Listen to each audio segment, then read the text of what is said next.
자, 이제 예수님의 생애, 예수님의 사역 준비 세 번째 시간을 가지려고 하는데, 자, 지난 시간에 예수님께서 세례 요한에게 세례를 받는 이야기를 했죠. 안 했나? 예. 그러면 예수님은 하나님의 아들이지만 왜 세례 요한에게 세례를 받았죠? 뭘 위해서? 왜 받았어? 자, 세례를 주는 사람이 높아요? 세례를 받는 사람이 높아요? 주는 사람이 높아. 그런데 예수님은 자기 하나님의 아들이라는 것을 유년기 시절에도 그 정체성을 가지고 있었어.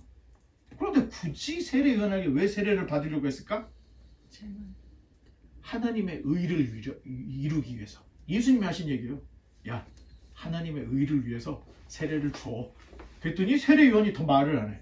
세례를 주시죠. 그리고 세례를 받아. 그랬더니 순종의 결과 갑자기 하늘이 열려. 성령이 비둘기같이 예수님에게 임하고, 그 다음에 이는 내 사랑하는 아들이요 내 기뻐하는 자라.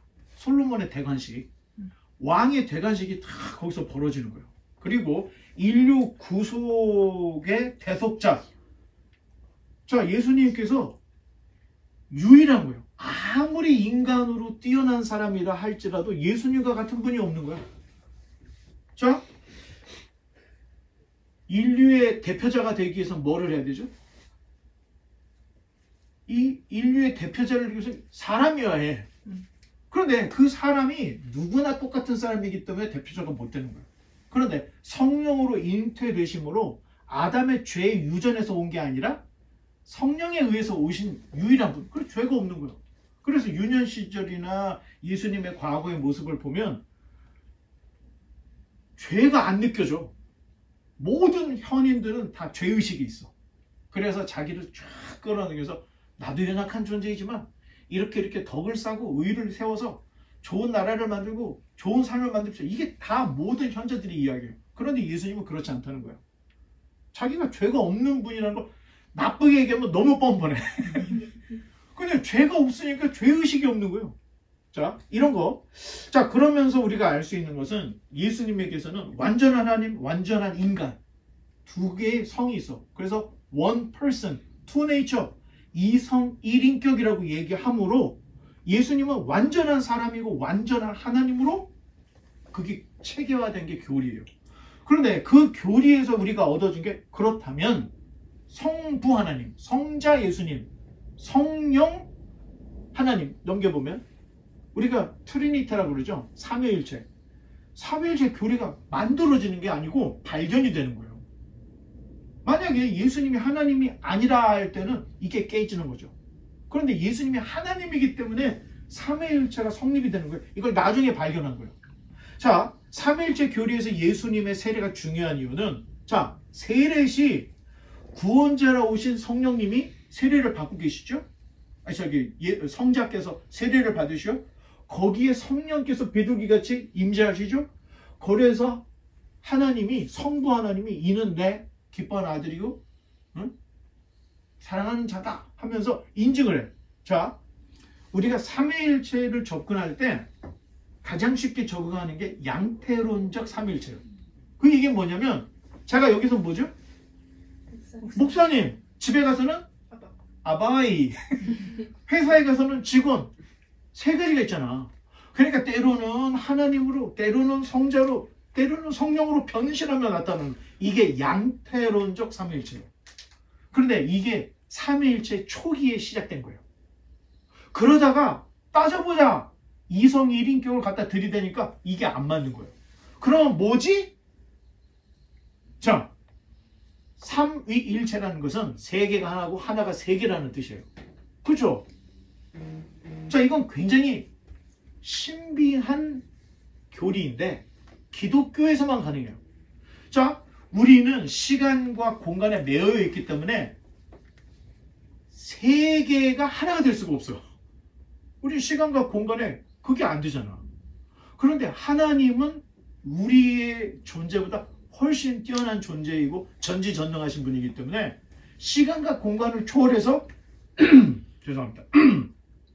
한 분이 세 명이 한 분이 될 수 있다는 거예요. 그런데 그 근거가 뭐냐?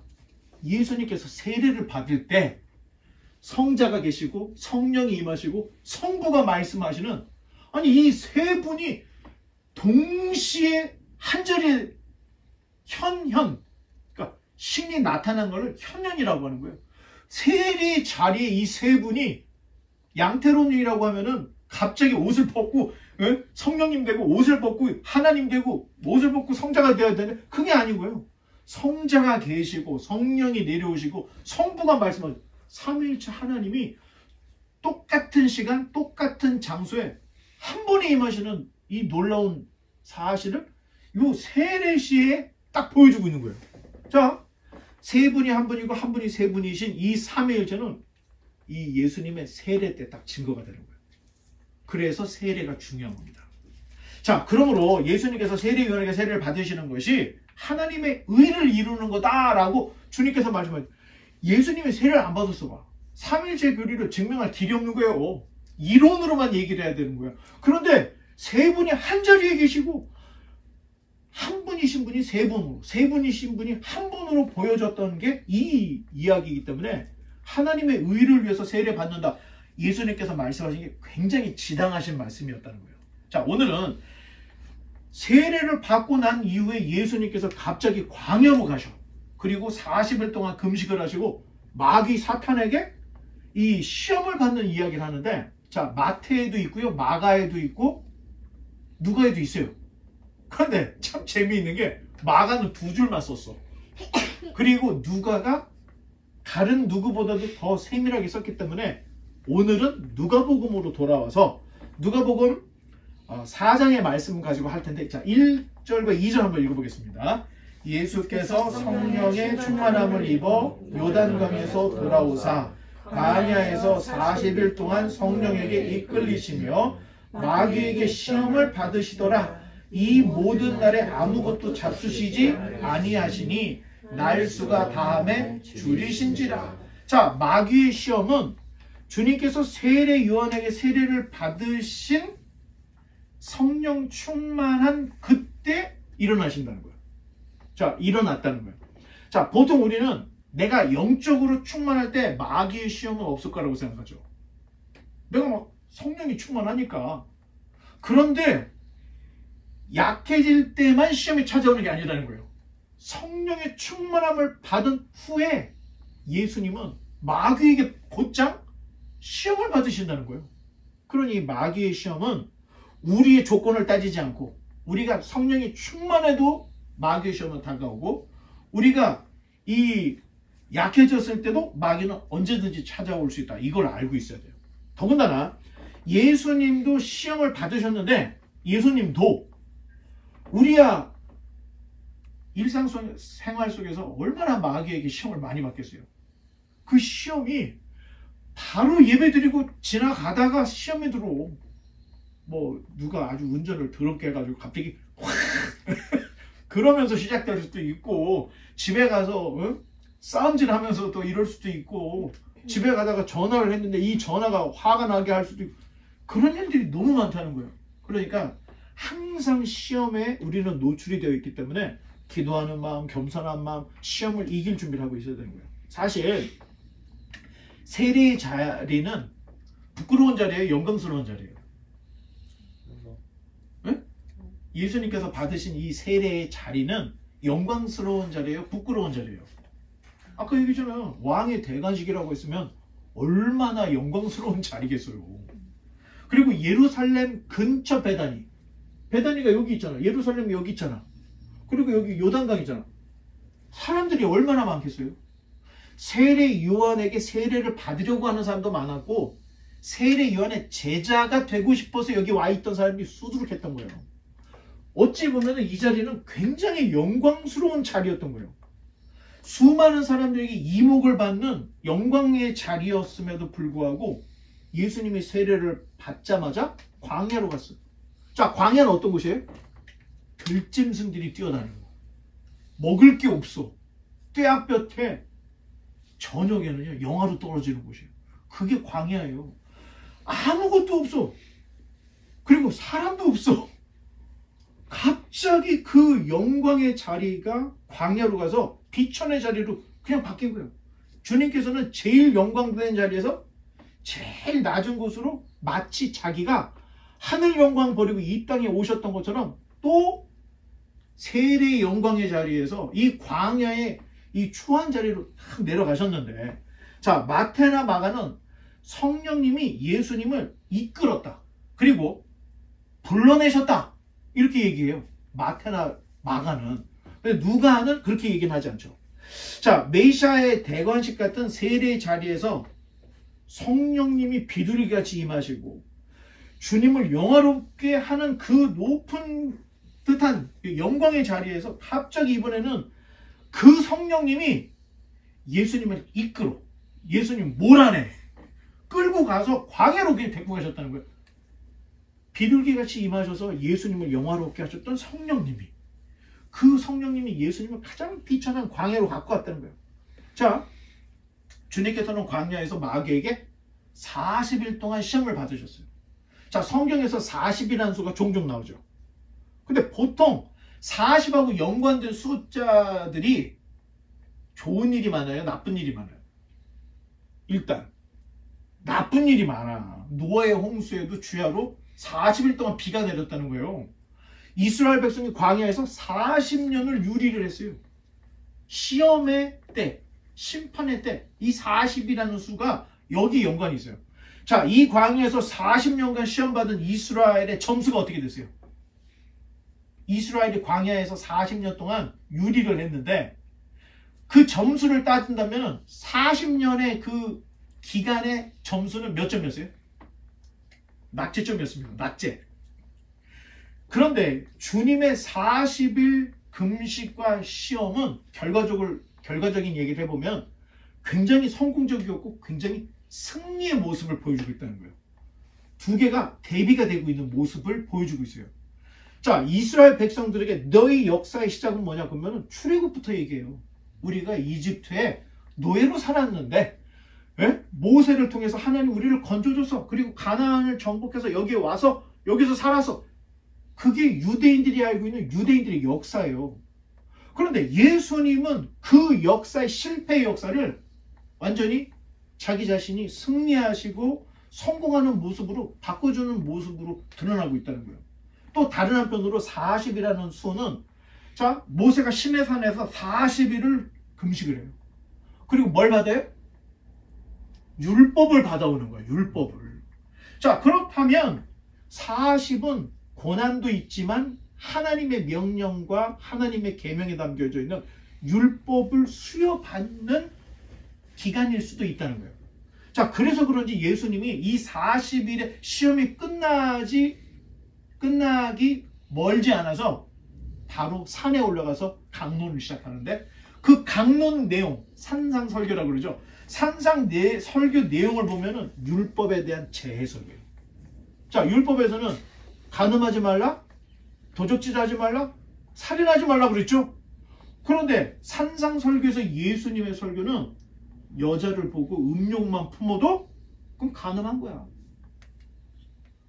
누군가를 미워하는 마음만 있어도 그건 살인한 거야. 자, 율법의 수준을 확 올려놨죠. 자, 이런 모습들을 통해서 예수님과 이스라엘을 또는 모세를, 여호수아를 비교를 하면서 얘기를 하는데, 이게 히브리서 내용이죠.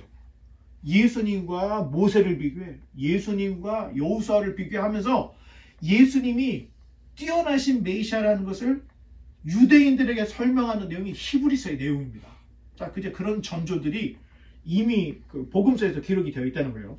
자, 이런 면에서 주님의 광야 40일의 시험은 승리와 가르침의 시작이 시작되었다. 이 공생의 시작을 알리는 신호탄이구나. 이걸 알 수 있다는 거예요.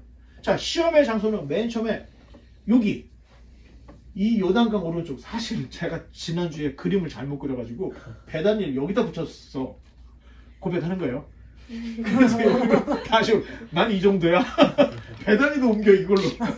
자, 베다니 요 앞에 여기 요단강에서 예수님이 세례를 받았죠. 그리고 갑자기 성령이 예수님을 몰고 어디를 가요? 유대 광야로 갑니다. 그리고 높은 산으로 가는데 어디? 여리고의 시험산이라고 하는 그냥 우뚝 솟은 산이 거기 하나가 있어. 생뚱맞게. 그래서 추정하기를 여리고의 시험산으로 가셔서 시험을 받으셨다. 그리고 여기에서 이제 예루살렘 성전까지 올라가서 유대광야, 여리고에 있는 시험산, 예루살렘 요 세 군데에서 세 가지의 시험을 받게 되는데, 자, 마태와 누가의 분량이 비슷한데 차이가 하나 있어요. 자, 누가는 처음에 유대 광야에서 돌을 떡으로 만들어라. 그리고 여리고에 있는 시험산에서 나에게 절하라. 그리고 성전에 가서 뛰어내리라. 이렇게 세 개의 시험을 했던 거예요. 근데 마태는 거꾸로 돼 있어. 광야에 갔다가 예루살렘 갔다 여리고로 가는 걸로 이야기를 해요. 차이가 있어. 그럼 왜 이런 차이가 있냐? 성경의 오류다. 아닙니다. 관점의 차이입니다. 마태가 추구하는 것은 신학적인 성격으로 접근을 했기 때문에 이렇게 이야기했던 거예요. 그런데 내용을 보니까 누가는 굉장히 배운 사람이야. 그 역사와 지리를 아는 사람이야. 그러니까 여기에서 일로 갔다가 예루살렘으로 꽂혀야지. 이게 누가의 생각이고, 마태는 여기서 여기 갔다가 여기로 온 것으로 이야기를 해요. 근데 내용은 다 비슷합니다. 시험의 세 가지의 내용은 다 똑같은데 순서만 조금 마태하고 누가가 틀린 거예요. 자, 넘겨보면 이제 3절 4절 읽어보겠습니다. 마귀가 이르되 네가 만일 하나님의 아들이거든 이 돌들에게 명하여 떡이 되게 하라. 예수께서 대답하시되 기록된 바 사람이 떡으로만 살 것이 아니라 하였느니라. 자, 마귀의 첫 번째 시험은 이 시험 안에 심리적인 함정이 있어요. 함정이. 자, 네가 만일 하나님의 아들이었든 조건절이죠. if 조건줄이야. 누가 뭐래도 이미 예수님은 태어날 때부터 유년기 세례 받을 때 대관식까지 함으로 하나님의 아들이에요. 정체성이 분명해요. 그런데 마귀는 질문을 하기를 조건절로 네가 만일 하나님의 아들이라면, 그 이야기를 풀어서 보면 넌 하나님의 아들이 아니야. 그런데 네가 이 돌들로 떡을 만들면 네가 하나님의 아들이라고 내가 인정해 줄게. 이런 질문인 거예요. 심리적인 함정이 있어요. 따라서 주님께서 그래? 내가 보여줄까? 하면서 딱 만들어. 그럼 뭘 부정한 거예요? 자기가 하나님의 아들이라는 것을 부정을 하고 있는 거예요. 돌로 떡을 만들어야 하나님의 아들이 될 것으로 함정을 받는데 거기 빠지는 거예요. 그럼 예수님이 절대 빠지지 않죠. 자, 이에 대해 주님께서는 신명기 8장 3절의 말씀을 인용을 해서 이 사탄의 시험을 물리치는데, 한번 더 넘겨볼까요?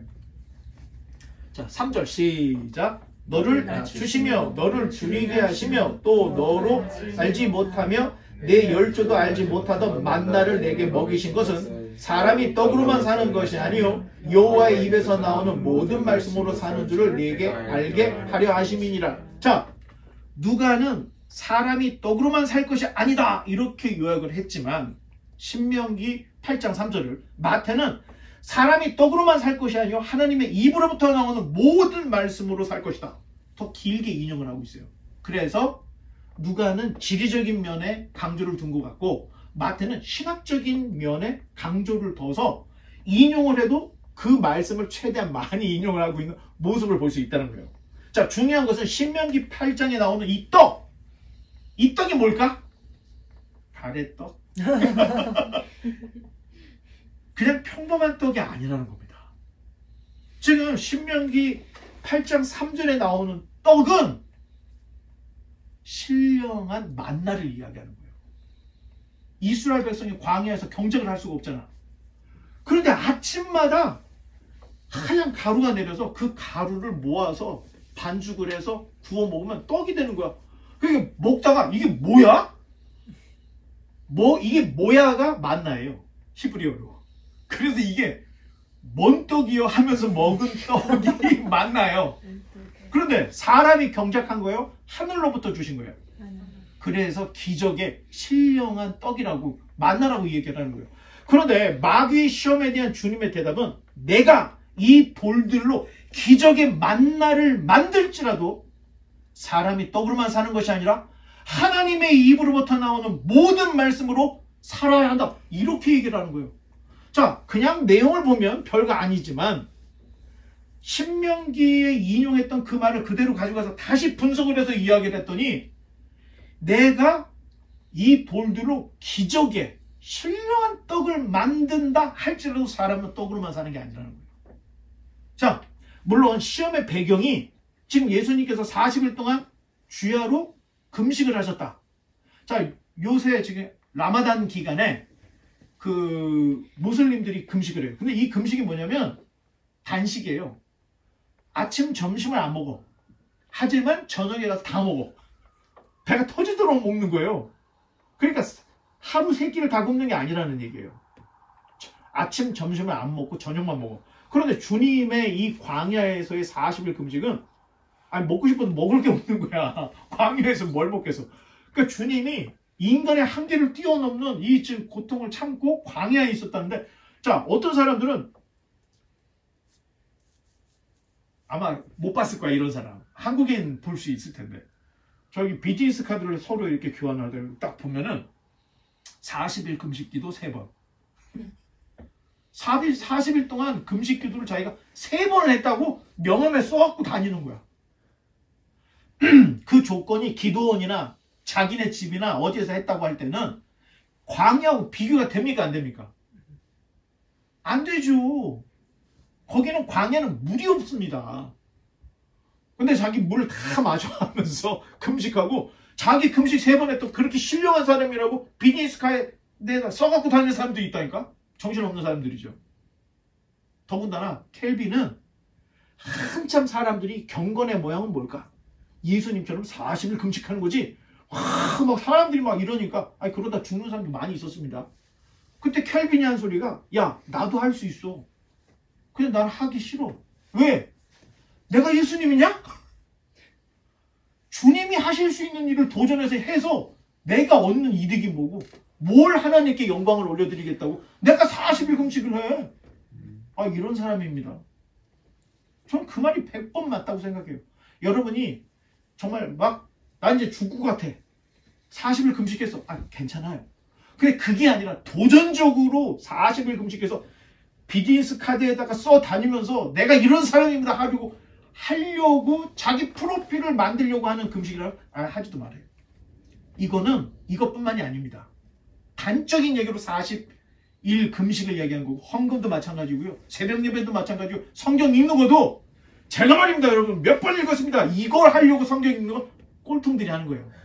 우리는 그런 게 아니에요. 하나님의 진리의 말씀을 더 알고 싶은 탐구심에서 성령의 도움으로 성경을 읽어나가는 거고 아 읽다 보니까 몇 번 읽은 거지 몇 번이라고 숫자를 정해서 누구에게 과시하려고 하는 거 이런 건 우리의 모습이 아니라는 거예요. 그러니까 주님이 이 40일의 어떤 그 금식 기도 그 다음에 이 모든 걸 통해서 우리에게 많은 어떤 교훈의 말씀을 주시는데 마귀의 첫 번째 시험은 배고픔과 무방비의 광야에서 떡에 목숨을 걸게 만드는 마귀의 시험이었다는 거예요. 하지만 인생은 떡, 기적의 만나로 사는 것이 아니라 결국에는 하나님의 말씀으로 살아가게 되는데 우리가 죽었어 이제. 죽었을 때 떡이 남을까요? 여러분들이 열심히 모아놨던 재산 뭐 이런 게 여러분 남겠어요? 여러분 갈 땐 그냥 빈손으로 가는 거예요. 그런데 여러분들 마음속에 하나님의 말씀을 담았어. 그런데 죽었을 때 그 말씀이 남아있을까요? 안 남아있을까요?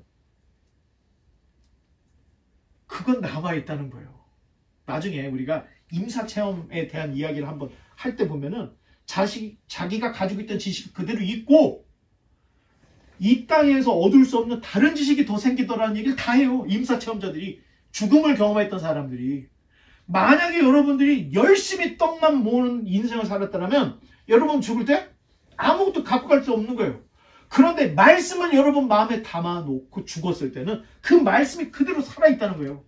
자, 그런 의미에서 예수님께서는 하나님 입에서 나오는 모든 말씀으로 사는 거다. 이걸 강조해주고 있는데 5절로 8절 한번 읽어보겠습니다. 마귀가 또 예수를 이끌고 올라가서 순식간에 천하 만국을 보이며 이르되 이 모든 권세와 그 영광을 내가 네게 주리라. 이것은 내게 넘겨준 것이므로 내가 원하는 자에게 주노라. 그러므로 네가 만일 내게 절하면 다 내 것이 되리라. 예수께서 대답하여 이르시되 기록된 바 주 너의 하나님께 경배하고 다만 그를 섬기라 하였느니라. 자, 아마도 누가가 기록한 마귀의 두 번째 시험은 이제 광야에서 이 시험산으로 예수님을 이제 데리고 가. 그리고 순식간에 산이니까 밑이 보일 거 아니야? 천하만국을 쫙 보여주면서 이때 또 조건절을 걸기를, 네가 만일 내게 절한다면, 절 안 하면 넌 신도 아니야. 하나님 아들 아니야. 하지만 넌 가진 게 아무것도 없는 거야. 그런데 네가 나에게 절만 하면 내 이 모든 영광과 권위를 다 줄게. 이런 딜을 하고 있는데, 자, 그러면 지금 사탄이 말하고 있는, 이 마귀가 말하고 있는 권위와 영광이 뭔가, 이걸 모르면 이건 해결할 수가 없어요. 창세기로 돌아가 보면 하나님께서 6일 동안 세상 창조를 하셨죠. 그리고 마지막 6일에 동물들을 다 만들고 맨 마지막에 만든 존재가 있어요. 그게 누구죠? 사람이에요. 그러면 하나님이 사람을 만들 때 어떤 모양으로? 자기 형상과 모양으로 사람을 만드셨다는 거예요. 자, 그렇다면 오직 인간에게만 하나님의 형상이 적용이 됐고 다른 애들은 살아나라 하니까 다 살아난 거야. 그런데 인간만 그 코에 특별히 생기를 하고 불어넣어서 생명이 되게 했던 거예요. 굉장히 틀리죠. 그러면서 명하시기를 생육, 결혼 빨리빨리 해서 애들 많이 낳으라는 거예요. 번성하라는 거예요. 그리고 다스리라고 하셨어. 자, 종합해 보면 생육하고 번성하고 다스려? 하나님이 아담을 하나님의 대리 통치자로 세웠다는 거예요. 먼 우주를 만들어, 지구를 만들어, 에덴 동산을 만들어, 모든 동식물들을 누군가가 다스려야 되는데 하나님이 계속 하지 않고 아담이라고 하는 자기 형상으로 만든 그 코에 생기를 불어넣은 이 특별한 존재에게 다스리라는 명령을 준 거예요. 그러니까 아담이 봐서 이렇게, 야, 너 코가 왜 이렇게 길어? 너 코 길이. 이름을 지어줬대요. 동물들의 이름을. 아담이 이름을 지어줬어. 그러면 아담의 역할은 하나님의 대리 통치자였다는 거예요. 지금 사탄이 말하고 있는 지금 권위와 영광이라는 게 바로 이걸 말하는 거예요. 대리 통치력. 그걸. 그런데 인간에게 하나님께서 딱 하나 금하신 게 있는데 그게 뭐였죠? 선악을 알게 하는 과일 나무의 그 열매는 먹지 말라고 하셨던 거예요. 그런데 그 금지의 열매를 먹고 인간이 저주 아래로 떨어졌어요. 자, 누가 성공했어요? 옛 뱀, 마귀, 용, 사탄, 얘가 성공한 거예요. 자기 계획대로 이렇게 돼버렸으니까. 그 저주로 말미암아 인간은 이제부터 자원을 획득하기 위해서 노력을 해야 돼. 그리고 자기의 삶의 터전을 지키기 위해서 살아가야 돼. 우리가 다 지금 그렇게 살고 있잖아. 그렇잖아요. 아니, 돈이 자원이야. 집이 자기 영토인 거야. 이거를 위해서 뼈 빠지게 사는 거야, 지금 우리는. 자, 마귀도 하나님께 대한 도전과 불순종으로 스스로 자원을 획득하고 자신의 영역을 확보해야 돼. 근데 하나님이 다 만들어 놓고 아담이라는 존재에게 모든 걸 맡겼으니까 아담만 딱 넘어뜨리면 어떻게 돼? 모든 게 다 내게 되는 거야. 그러니까 사탄이 아담을 쓰러뜨려야 되는데, 야, 아담아, 일로 좀 와봐. 앉아봐. 대화 좀 하자. 이러지 않고 언약의 당사자인 아담은 강해. 하나님으로부터 모든 약속을 들었기 때문에. 근데 그 약속을 못 들었던 제3자가 되는 하와에게 다 가서, 어때? 먹어볼 만하지? 이거 먹으면 화장 안 해도 돼. 이거 먹으면 옷 사러 다니지도 않아도 돼. 너무너무 아름다운 존재가 돼. 예를 들면. 그러니까 하와가 이걸 딱 보더니, 야, 이거 진짜 지혜롭게도 할 만하고 먹음직스럽고, 결국에는 왜 먹었어요? 사탄이, 야, 너 이거 먹으면 하나님처럼 돼. 그러니까 꼴딱 먹어버린 거예요. 그리고 자기만 먹고 끝난 게 아니고 아담한테 불렀어. 내가 이거 먹었더니 확실히 좋네. 좀 먹어봐.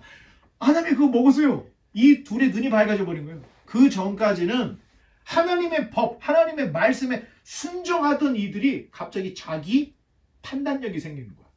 그래서 하나님이 뭐라고 하지도 않았는데 숨어. 그 하나님이 야 아담아 어디 있어? 했더니 숨어 있는데 왜? 했더니 옷을 벗었잖아요. 야 네가 옷을 벗고 있는 걸 누가 가르쳐줬어? 자, 이 스토리 모든 거 결국에는 진자는 이긴 자의 종이 되는 거예요. 하나님이 만들었던 하나님이 아담 그 권위 밑에 두었던 모든 삼라만상 그리고 아담까지 인류까지 사탄의 종이 되어버린 거예요. 지금 여기에서 이야기하고 있는 예수님에게 내가 너에게 권위와 영광을 준다고 하는데 이 권위와 영광이 뭐예요? 아담 때문에 빼앗겼던 이 영광과 권위를 네가 이 산꼭대기에서 나에게 절 한번 쫙 하면 내가 싹 다 줄게. 이런 이야기를 하고 있는 거예요. 따라서 마귀는 자, 너 지금 이 문제 해결하려고 잉태했지. 예수님. 에? 너 마리아한테 잉태하고 헤롯이 죽이려고 막 도망다니고 막 그랬잖아. 다 알아 나도. 또 그 30년 동안 얼마나 힘들었겠어. 신이 이 30이라고 하는 이 시간과 공간 안에 갇혀 있었던 거야. 얼마나 답답하겠어요. 그 사탄이 막 콕콕 찌르는 거야. 그 얼마나 힘들었어. 근데 나도 꽤 준비를 했거든. 지금 사탄이 예수님께 이야기를 제가 좀 재밌게 얘기를 하자면 나도 아주 철저히 준비해서 뭐를 준비했어? 자, 이 유대 땅은 내 하수인인 종교 지도자들이 꽉 잡고 있어. 성전? 이 성전도 내 아래에 있는 거야. 이뿐만 아니야. 내가 또 하나 신제품을 개발했는데 헤롯. 헤롯이 권력을 싹 잡고 있잖아. 이것도 안 돼? 자, 이념을 꽉 잡고 있는 분파주의, 바리새, 사두개, 열심당, SNF파 내가 다 해서 너 아무리 찔러도 얘네 꼼짝도 안 할 거야. 그뿐만이냐? 지금 이 지구의 절반을 로마가 칼로서 정복했어. 유대 나라는 꼼짝도 못해. 내가 아예 그냥 이 유대 땅 성전을 내가 꽉꽉 결계를 쳐서 네가 아무리 발부둥 쳐도 앞으로 네가 처절한 싸움을 해도 이거 갖고 가기 쉽지가 않을걸. 그런데 네가 지금 나가서 나한테 인정하고 절 한번 해봐. 네가 만약 내게 절한다면 내가 갖고 있었던 모든 영광과 권위 너한테 싹 다 줄게. 이런 유혹을 하고 있는 거예요.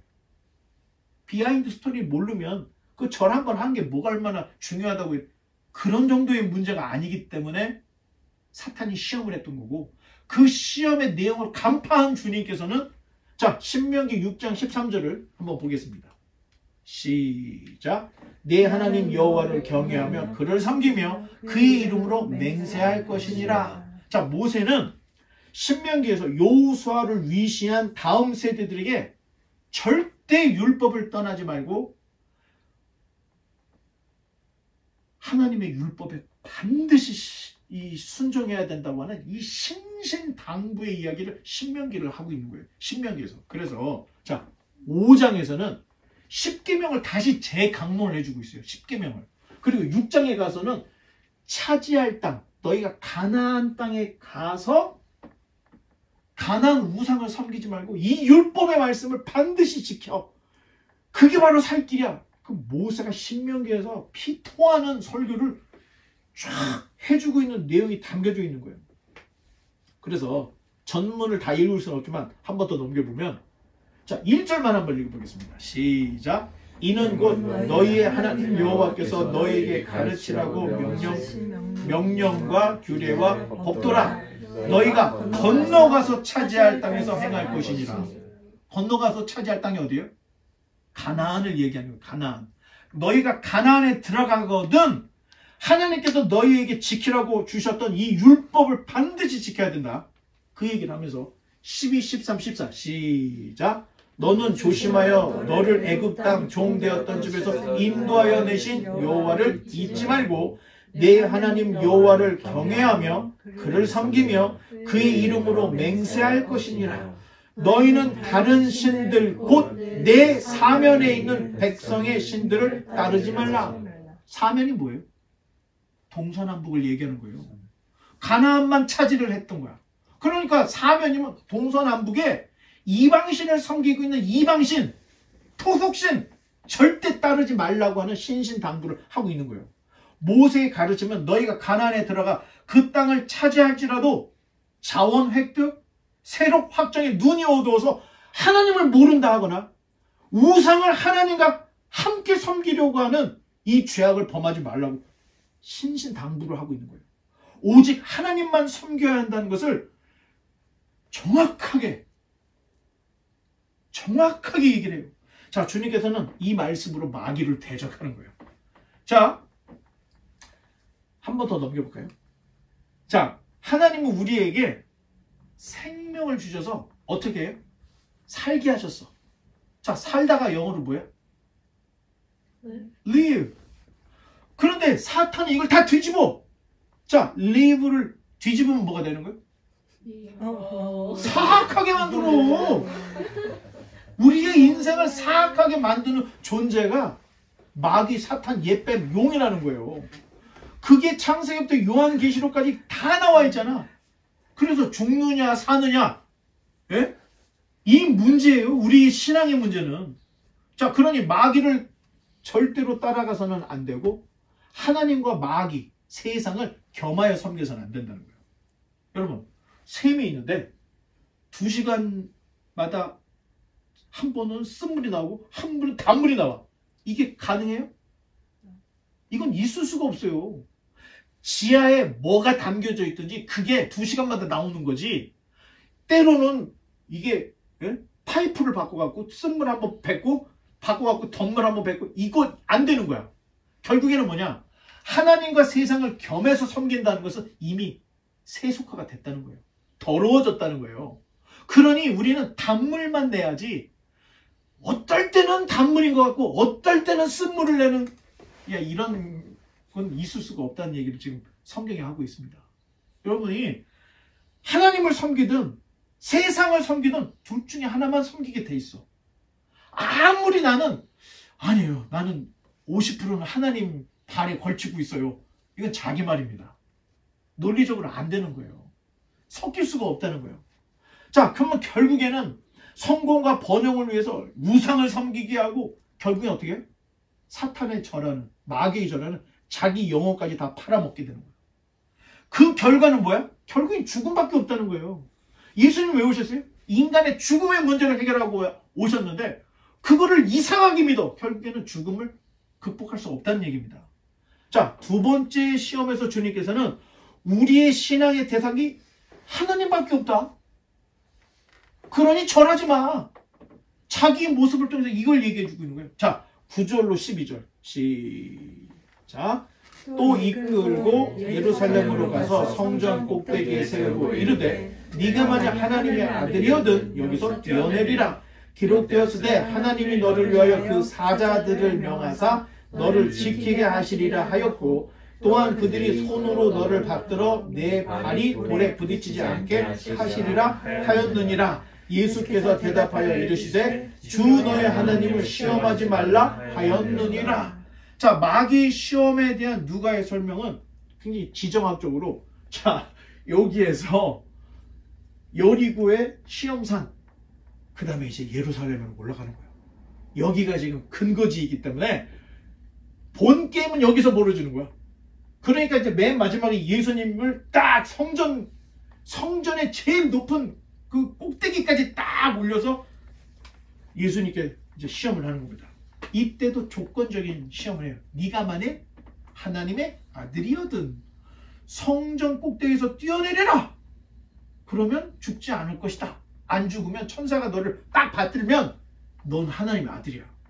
근데 죽었어. 그럼 하나님의 아들이 아니지. 이렇게 정체성을 흔들어요. 여러분, 우리가 지금 사회생활을 하면서 신앙생활을 하면서 이 사회 사는 게 쉽지가 않습니다. 여러분들이 한 번 양보를 하죠? 양보하는 사람이 돼버리는 거예요. 그때부터는. 타협하죠? 타협하는 사람은 끝난 거야, 이 사람은. 자, 회사도 여러분들의 얼굴이에요. 이 사람은 뭐 교회를 다니든 안 다니든 다니긴 다녀. 이런 사람이 될래요? 아니면 저 사람은 신실한 크리스찬이야. 이런 사람들이에요.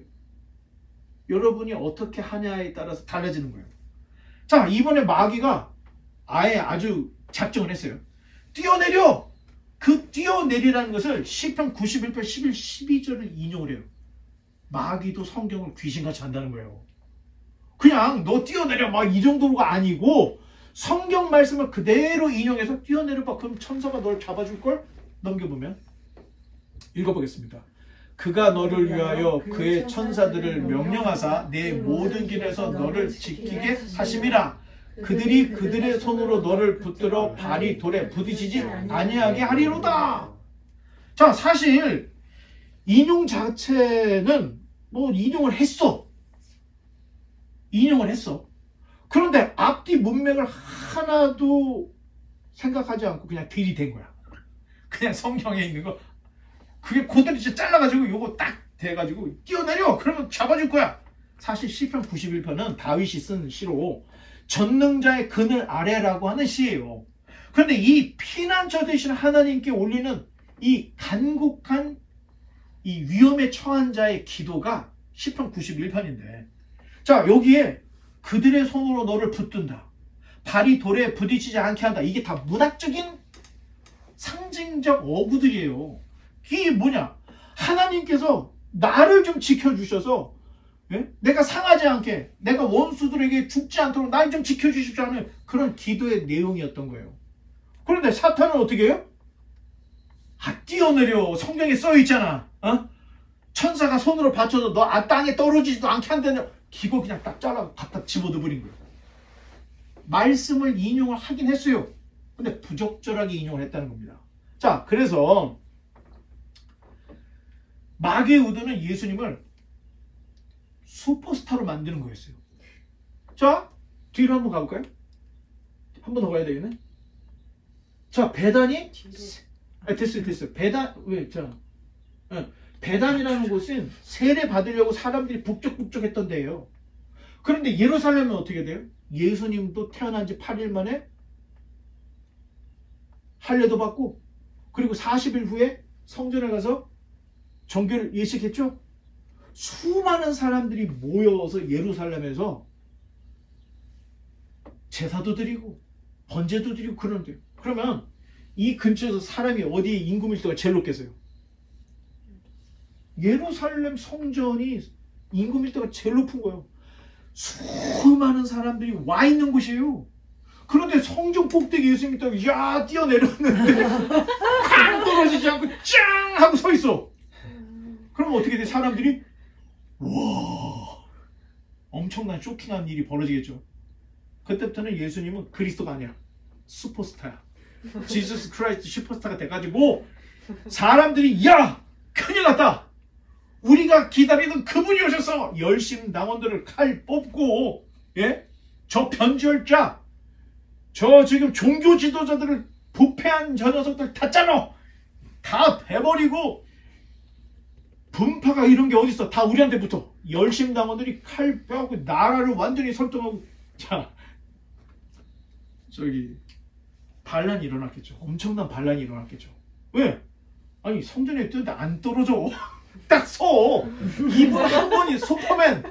이분 한 분만 있으면 이제 끝장난 거야. 로마 뭐 다 필요 없어. 그걸 기대하고 있는 수많은 사람들 눈앞에 예수님이 그런 기적을 일으켜봐. 엄청난 파장이 일어나겠죠. 그런데 하나님의 의는 어떻게 될까요? 빠삭. 하나님의 의는 빠삭 닦여지는 거예요.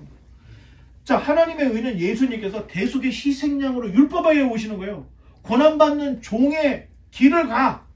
저주의 십자가에 달려 죽음으로, 죄 없는 분이 죽음으로 인류를 구원해. 그리고 죽음과 사망의 권세를 깨뜨리고 부활하는 거예요. 그래서 잃어버렸던 영생의 길로 가는 길을 활짝 열어놓는 그 일이 예수님께서 하실 하나님의 의를 이루기 위한 순종적인 사역이었는데, 갑자기 예수님이 슈퍼스타가 돼버린 거야. 자, 이에 대해 예수님께서 신명기 6장 16절을 인용을 하면서 읽어보겠습니다. 너희가 마사에서 시험한 것 같이 너희의 하나님 여호와를 시험하지 말고, 이 말씀을 인용을 합니다.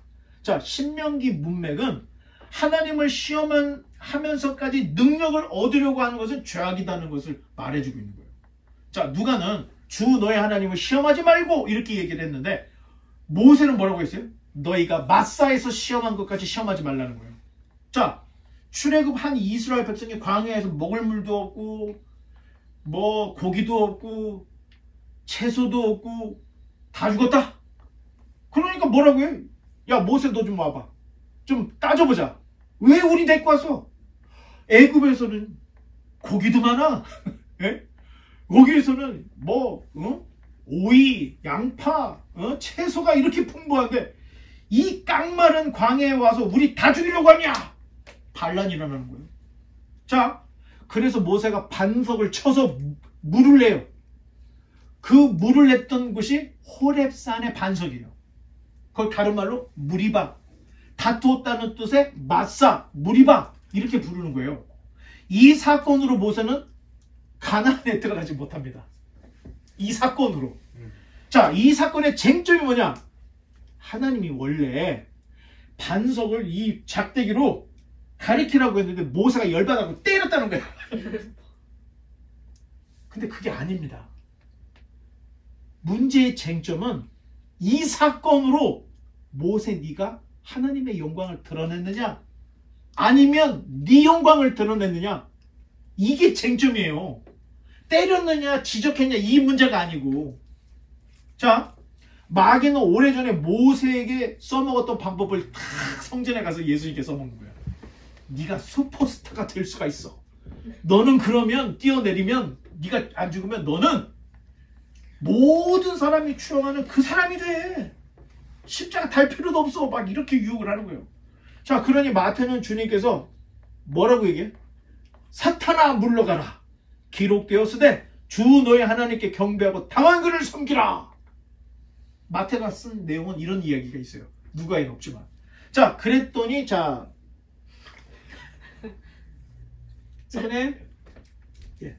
자, 그랬더니 마귀가 시작. 마귀가 모든 시험을 다 한 후에 얼마 동안 떠나니라. 그거 참 놀랍죠. 마태복음에서 예수님이 사탄아 물러가라 했더니 물러갔어. 그런데 영원히 물러갔습니까? 기록되어 있는 말대로 하면 얼마 동안만 물러갔다고 써있다는 거예요. 그러니 여러분, 우리가 이 땅에서 예수님 믿었다고 해서 갑자기 환경이 바뀌는 게 아니에요. 내가 예수님 믿었다고 복권 사면 복권 살 때마다 다 돼. 이런 게 아니라는 게 신앙이라는 게. 자, 사탄이 예수님이 말씀으로 사탄아 물러가 했더니 얼마 동안 떨어져 있어. 그러면 또 왔겠죠. 그 결국에는 종교 지도자 수많은 사람들을 통해서 어떻게든 예수님을 그냥 후킹을 해가지고 걸어 넘어뜨리려고 막 애를 써. 결국에는 어떻게 해요? 로마의 힘, 빌라도를 통해서 결국에는 자기 힘으로 안 되니까 빌라도의 힘, 로마의 힘으로 황제에 대한 방조 십자가의 딱 모습을 바꿨는데 이 모든 것들이 사탄의 계약이고 사탄의 수라는 거예요. 자, 죽으면 끝날 줄 알았죠. 예수님 십자가에 달려 죽었어. 이번 주가 이제 굿 프라이데이죠. 십자가에 달려 죽었어. 다 끝났어. 아니 근데 3일 만에 부활을 했네. 그뿐만이 아니에요. 기독교가 로마로 그냥 덮어버렸어. 그 지중해를 다 석권했던 로마가 국교로 기독교를 지정해. 그럴 수밖에 없어서 250년 동안 10차의 기독교 박해가 있었음에도 기독교가 멸절이 안 되는 거야. 자, 이 모든 것들은 하나님께서 우리에게 보여준 거고 시험은 끝나지 않는다는 거야. 계속 있어. 자, 그러다 보니까 어찌 생각하면은 우리의 인생이라는 게 선택의 연속이에요. 하나님께 갈 것인가? 세상으로 갈 것인가? 아, 시험의 연속. 이걸 해야 될까? 저거 해야 될까? 시험의 연속. 그러니 주님처럼 말씀을 명확하게 알면 애매하게 우리를 걸러 넘어뜨려고 하는 요즘 애매한 요 시험들, 이거를 걸러낼 수가 있어요. 간파할 수가 있는 거야. 근데 성경을 몰라. 멍청해. 교회를 20년 30년 다녔는데 성경을 몰라. 아니 누가 뭐만 딱 던져주면 이게 웬 떡입니까? 하고 막 넘어가. 결국엔 어떻게 해? 아 하고 낭떠러지로 떨어져. 불못으로 떨어지게 돼 있는 거예요. 그러니까 지금 사도 바울이 그러잖아요. 하나님의 전신갑주를 입고 맨 마지막에 뭐라 그래요? 말씀의 검, 곧 성령의 검으로 너희들의 이 영적인 전투를 이겨내라. 이런 얘기 하잖아요. 자, 예수님도 결국에 세 번째 뭐라고 했어요? 마태는 사탄아 물러가라. 말씀으로 제압하는 거예요. 말씀으로 이기는 거예요. 자, 애매한 그 성경 갖고는 안 된다는 겁니다. 이제 말씀의 결론을 맺겠습니다. 만약 주님께서 사탄이 야 만약 네가 하나님 아들이면 돌들을 떡으로 만들어. 그럴까? 만들어? 마귀에게 야 절해. 영광과 권위를 다 줄게. 그럴까? 하고 또 절해. 자 성전 딱 올려놓고 뛰어내려. 그랬더니 그럴까? 하고 뛰어내렸는데 야 나 슈퍼스타. 만약에 예수님께서 이 세 가지 시험에 사탄이 원하는 듯 다 했으면 어떻게 될까요? 우리와 똑같은 실패자로 끝나는 겁니다. 예수님과 우리의 차이는 이 세 가지 시험을 간파하고 지혜롭게 이거를 탁탁 넘겼던 거고, 우리는 이런 시험이 올 때 어떻게 돌 뛰어내리고 절하고. 여러분 혹시 여러분들이 지금 열심히 살아가는데 이 돌들로 떡덩이를 만들려고 하는 이 무모한 시도의 인생을 살고 있지 않습니까? 아니면 성공을 위해서 막이면 어때? 사장님이면 어때? 그냥 절을 해. 막 그러면서 여러분 세상을 섬기고 있지 않아요? 아니면 매일매일 난 실패자야. 난 실패자야. 주님께서 날 잡아주겠지 하고 매일 여기서 뛸까 말까 이거 고민하고 있는 거 아니에요? 바라기는 이 예수님께서 세 가지 시험, 예수님도 시험을 당했다는 거예요. 성령의 충만함을 받았을 때 광야로 가서 시험을 받았다는 거예요. 여러분들이 하나님의 말씀에 명확한 하나님의 백성들이 되면 어떠한 시험이 와도 성령께서 지혜를 주시는데, 참 예수님이 그래요. 남들이 나 믿는다고 너희들 다 공회에 끌고 가고 채찍질하고 죽일 거야. 그럼 어떡하죠? 그랬더니 야 그럴 때 고민하지 마. 성령이 너희가 무슨 말을 해야 될지 다 말씀해 주실 거야. 이런 얘기를 하십니다. 예수님이.